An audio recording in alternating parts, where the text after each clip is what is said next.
Selam arkadaşlar, herkesi hoş gördük.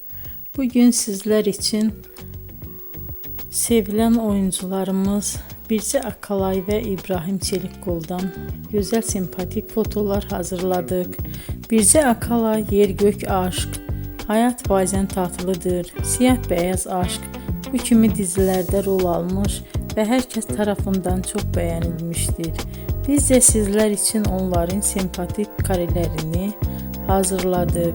Yeni videolar görmek istiyorsanız kanalımıza abone olup bol bol yorum yazmayı, sona kadar izlemeyi unutmayın. Bizden bu kadar. Hoşça kalın.